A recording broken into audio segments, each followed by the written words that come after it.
తెనాలిలోని తూర్పు కాలువ కట్ట రోడ్డును మంత్రి నాదెండ్ల మనోహర్ ఆకస్మికంగా పరిశీలించారు. 2 రోజుల క్రితం కాలువలో పూడికితీత పనులు చేపట్టిన సందర్భంగా ఆర్టీసీ బస్టాండ్ సమీపంలోని వ్యర్థాలను తొలగించాలని ఆదేశించినప్పటికీ అవి అలాగే ఉండటాన్ని గమనించి మున్సిపల్ అధికారులపై తీవ్ర ఆగ్రహం వ్యక్తం చేశారు. వ్యర్థాలు పూర్తిగా తొలగించే వరకు తాను అక్కడి నుంచి కదిలేదే లేదంటూ రోడ్డు పక్కనే బైఠాయించారు. చెత్త తొలగింపునకు టెండర్ పిలుస్తామని అధికారులు చెప్పగా జేసీబీలు, ట్రాక్టర్లతో చేయాల్సిన చిన్న పనులకు కూడా టెండర్లు అవసరమా అని ప్రశ్నించారు. పని చేయడం ఇష్టం లేకపోతే సెలవు పెట్టి వెళ్లిపోవాలని అధికారులను హెచ్చరించారు. అధికారులు సమావేశంలో ఉన్నారని చెప్పడంతో వారందరినీ ఘటనా స్థలానికే రప్పించాలని ఆదేశించారు. గత ప్రభుత్వం అధికారులను అసమర్థులుగా మార్చిందని, అదే తీరు ఇప్పటికీ కొనసాగుతుందని అసంతృప్తి వ్యక్తం చేశారు.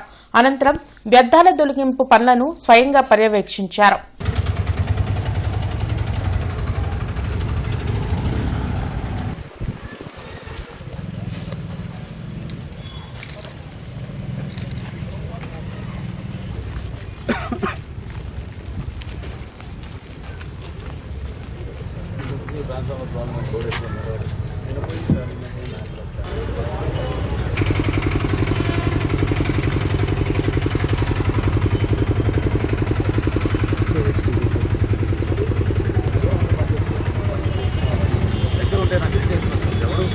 సీరియస్గా అసలు పని చేసే మూడ్లో లేదు అసలు. అదే ఒక్కరోజే వస్తా అనుకున్నానంటే నేను నీకు పద్ధతిగా చెప్పినప్పుడు పద్ధతిగా వ్యవహరించండి. అవునా? నీకు జాగ్రత్తగా చూసుకో, తీసేసామని చెప్పాను ఆ రోజు. మళ్ళీ అట్లానే వ్యవహరిస్తే ఎట్లా? తీయండి. అవునా? ఓకే.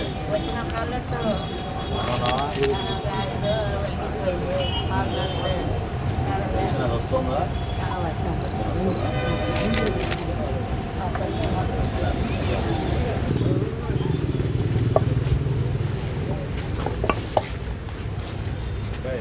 నువ్వు పడతావు. ఇప్పుడు వచ్చారమ్మా, వాళ్ళు వచ్చారా? నిన్న కూడా వచ్చారా? ఏం చేశారు?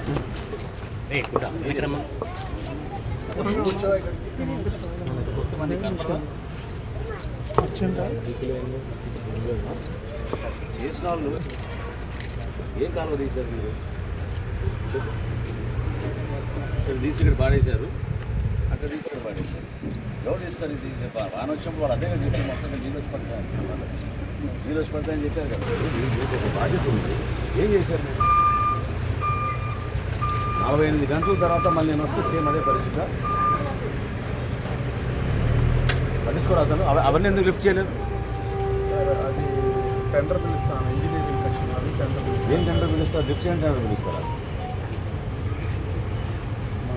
మాట్లాడాను సార్. ఎవరు చెప్పారు ఈ టెండర్ పిలవాలని దాన్ని లిఫ్ట్ చేయడానికి?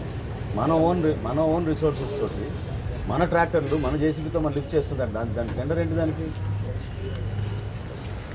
ఇంజనీరింగ్ సెక్షన్ లిఫ్ట్ చేస్తాను. ఎట్లా? ఎక్కడైనా విన్నామా ఇది?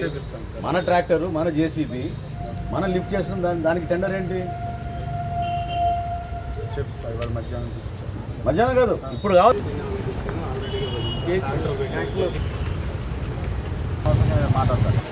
దయచేసి దూరం ఉంది సార్, నా పని చేయించుకుంటాను. చేయబాకండి మీరందరూ. ప్రిన్సిపాలిటీ వాళ్ళు అసలు డ్యూటీకి రాబాకండి. సోకాల్డ్ ఆఫీసర్స్ చదువుతున్నారు, మీరు డ్యూటీకి రాబాకండి. ఇప్పుడు వస్తే మళ్ళీ ఇంకో 4 రోజుల తర్వాత 2 నెలల తర్వాత వస్తాడే అనుకోని అంత తేలిక అయిపోయింది వాళ్ళకి. గవర్నమెంట్ అన్న లేదు అసలు. 5 సంవత్సరాలు మిమ్మల్ని ఇట్లా చేసేసింది. ఆ గవర్నమెంట్లో నేర్చుకుంది ఏంటంటే మీరు ఇది అలవాటు అయిపోయింది మీకు. మంచిగా కూర్చొని పడుకోవడం.